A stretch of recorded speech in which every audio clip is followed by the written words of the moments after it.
जिस तरह सदन में माननीय मुख्यमंत्री जी के द्वारा प्रथम महिला मुख्यमंत्री श्रीमती राबड़ी देवी जी पर जो टिप्पणी हुआ,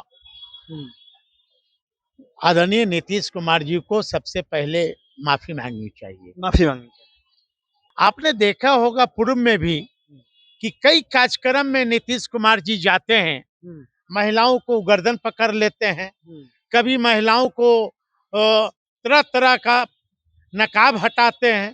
तो इन्हें ऐसा लगता है कि उनकी मानसिक संतुलन खराब है। पूरे देशवासियों को पता है अंदर वाला बात बाहर वाला बात है ना। तो ऐसा मुख्यमंत्री जी को नहीं बोलना चाहिए। स्वस्थ है लग रहा है कि हाँ, निश्चित तौर पर इस तरह का बयान शोभा नहीं देता बिहार के मुख्यमंत्री को। समाज के जो अंतिम पदान पर जो बैठा समाज है, जिसे उसे अधिकार नहीं दिया गया समानता का, बैठने का अधिकार नहीं दिया। आदरणीय लालू जी ने अपने शासन काल में वैसे लोगों को, वैसे समाज को कम से कम बोलने का तो अधिकार दिया, है ना।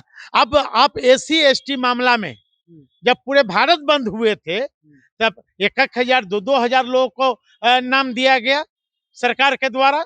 तब क्या 2,000 नहीं हो सकते हैं? एससी एसटी या कोई भी एक्ट में जब धरना प्रदर्शन होते हैं या अपनी मांगों के लेकर, अपने हकूक के मांग को लेकर, तो क्या प्रशासन 2,000 या 500 का नाम नहीं देती है? क्या अज्ञात में देती है? जो अपने आप को बुद्धिजीवी समाज लोग कहते हैं, सिर्फ ब्राह्मण नहीं है, और भी कई अन्य समाज हैं कि जो अपने आप को बुद्धिजीवी कहते हैं, पढ़ा लिखा कहते हैं।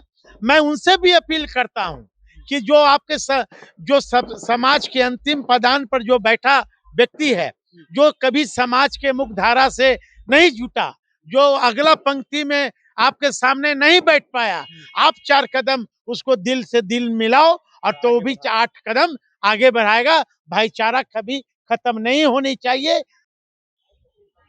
आज विधानसभा चल रहा था, जिस दौरान बिहार के मुख्यमंत्री नीतीश कुमार, पूर्व मुख्यमंत्री राबड़ी देवी को कहते हैं ये लड़की, यानी महिला को लड़की कह देते हैं, और उसके बाद कहते हैं ये 3 गो खड़ा होकर के चिल्ला रही है। 15 साल तो शासन की है, जब इसके हस्बैंड हट गए तो इनको मुख्यमंत्री बना दिए। कुछ किए हैं ये लोग, हम लोग तो 20 साल में किए हैं, लेकिन ये लोग 15 साल में क्या किए हैं? राबड़ी देवी पूर्व मुख्यमंत्री को कहते हैं लड़की कह दिए, बताइए। ये दुर्भाग्यपूर्ण है।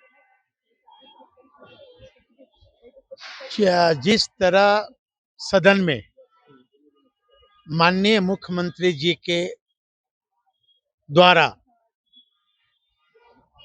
प्रथम महिला मुख्यमंत्री श्रीमती राबड़ी देवी जी पर जो टिप्पणी हुआ, आदरणीय नीतीश कुमार जी को सबसे पहले माफी मांगनी चाहिए। माफी मांगनी कि जिस महिला को सम्मान देने की लोग बात करते हैं, लेकिन ये तो महिला को अपमान करते हैं। आपने देखा होगा पूर्व में भी कि कई कार्यक्रम में नीतीश कुमार जी जाते हैं, महिलाओं को गर्दन पकड़ लेते हैं, कभी महिलाओं को तरह तरह का नकाब हटाते हैं। तो इन्हें ऐसा लगता है कि उनकी मानसिक संतुलन खराब है। पिछले बार भी विधानसभा जब चल रहा था सत्र, तब बयान दे दिए थे। पिछले बार भी उन्होंने क्या बोला, किसी पूरे देशवासियों को पता है अंदर वाला बात बाहर वाला बात, है ना। तो ऐसा मुख्यमंत्री जी को नहीं बोलना चाहिए। स्वस्थ है लग रहा है कि हाँ, निश्चित तौर पर इस तरह का बयान शोभा नहीं देता बिहार के मुख्यमंत्री को। तो सही बोले ना कि जब उनके हस्बैंड हट गए तो उनको मुख्यमंत्री बना दिया गया। 15 सालों में तो सही बात है कि लालू प्रसाद यादव की शासनकाल को याद कीजिए, 1995 का दौर याद कीजिए, बिहार में विकास तो नहीं हुआ था। देखिए, यहाँ वो नहीं, यहाँ पर विकास हुआ नहीं। लालू यादव जी ने एक जरूर काम किया कि जो अपने पत्नी को मुख्यमंत्री बना दिया। नीतीश जी तो यही बोलना चाह रहे हैं। समाज के जो अंतिम पदान पर जो बैठा समाज है, जिसे उसे अधिकार नहीं दिया गया समानता का, बैठने का अधिकार नहीं दिया। आदरणीय लालू जी ने अपने शासन काल में वैसे लोगों को, वैसे समाज को कम से कम बोलने का तो अधिकार दिया। उससे पहले लोग बोलते नहीं थे। नहीं, बोलने के बात नहीं, मतलब आपसे नजर से नजर मिलाकर बात करने का यदि कोई किसी ने अधिकार दिया, तो बाबा साहब अम्बेडकर के बाद कोई दिया तो आदरणीय लालू प्रसाद लोग यादव पहले ने दिया। आँख से आँख मिला के बाद जैसे हम साधु जी बात कर रहे हैं, पहले लोग नहीं क्या करते थे। पहले आप ये बताइए ना कि घोड़ा पर चढ़ने से आदमी लोग मना कर दे रहा है। कौन समाज मना किया हैं? था? खबर आप भी देखे होंगे। क्या आप राजस्थान में आप देख लीजिए अभी कौन-सा क्या। समाज था? वो अरे कौन-सा भैया समाज कोई था? समाज की मैं बात मैं नहीं बोल रहा हूँ।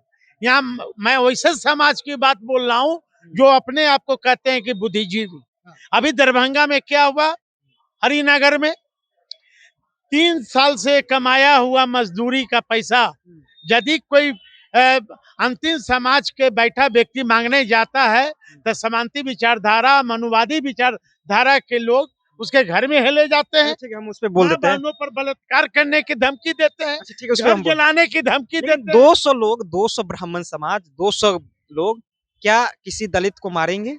आप समझिए बात को।